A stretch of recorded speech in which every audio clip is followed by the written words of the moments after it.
Hey, how's everybody doing today? Today I want to talk about a project that I'm bringing back. You've probably, or some of you have probably seen the videos. I've always been into RC my whole life, on and off, but I was obsessed when I was in high school. Um, so anyway, the world's fastest RC10 project continues.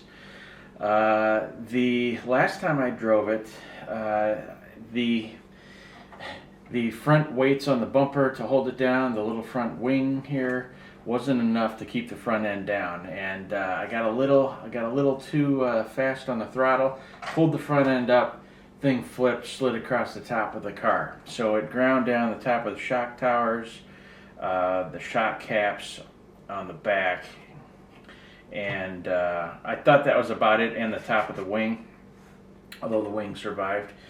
I thought that was about it, but that it hit about 70 miles an hour, I think, on that last run.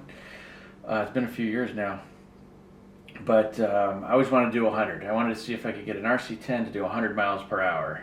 Anybody can go 100 miles per hour with these new, all-out assault race vehicles because they're designed to do that. The RC10 is a two-wheel drive buggy designed to do about 25 miles per hour. So it's much more of a challenge. So anyway, I got all those videos about all the mods on this car. I also wanted to do it. I was giving myself some restrictions, like 10th scale power. I didn't want to put an 8th scale motor on it just yet. See if I could do it with 10th scale power. 10th scale with a lot of batteries, let's say. So I only went up to a 3S. Next time I'm doing a 4S battery on this engine, see if it survives. The max RPM on this engine is 100,000 RPM, which is really fast. So we'll see if it can hold down. Problem is, even with 3S, it's got so much power that it wants to lift the front.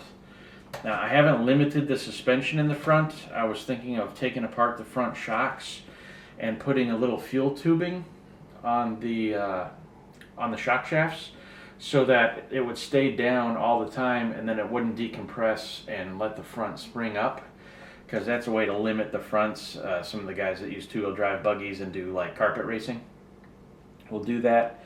But I know there was a company that made a kit that can take it quite a bit further. So that's what I'm doing.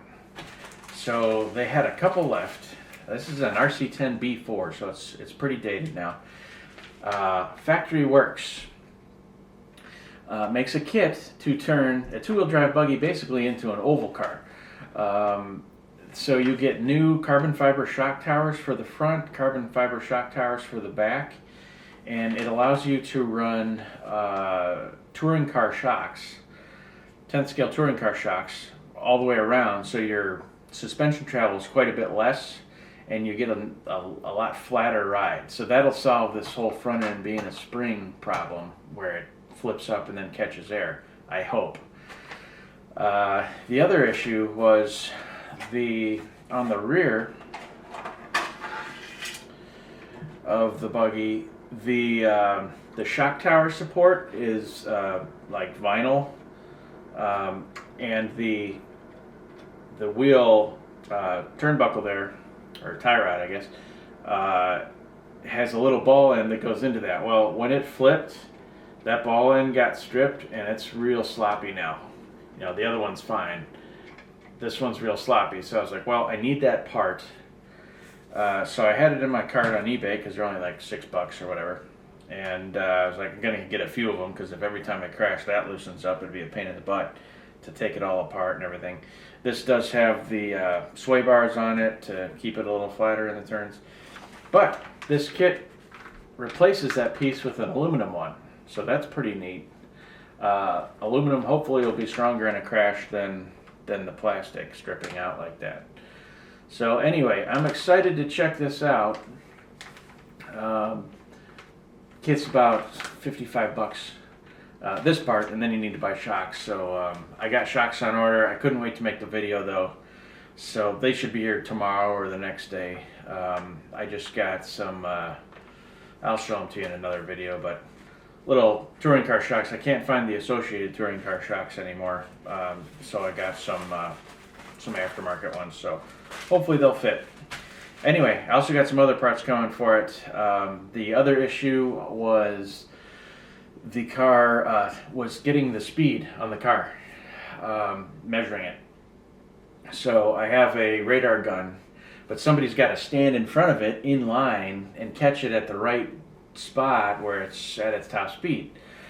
So the problem with that is you might not have caught it at the time that it was the fastest. It might have been fastest after it passed us. Also, the other problem is if this thing hits your leg, I'm sure some of you guys know, it's going to shatter your ankle or bust your tibia or something.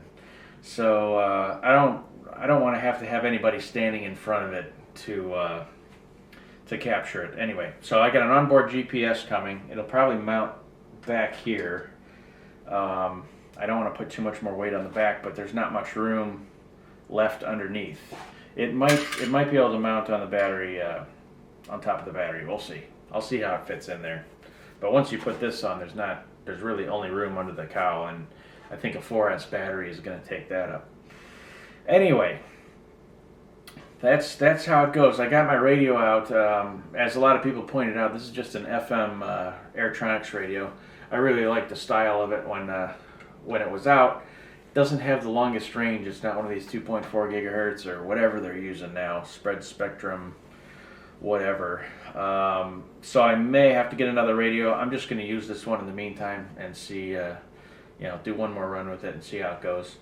I pulled the battery cover off because I haven't pulled the batteries out since the last video I made, which I don't know how many years ago that was.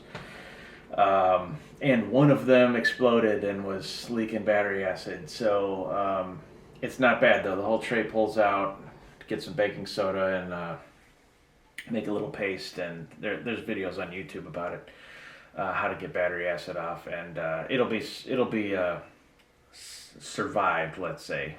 So anyway, the foams, hopefully the foam tires aren't dried too much. They seem okay.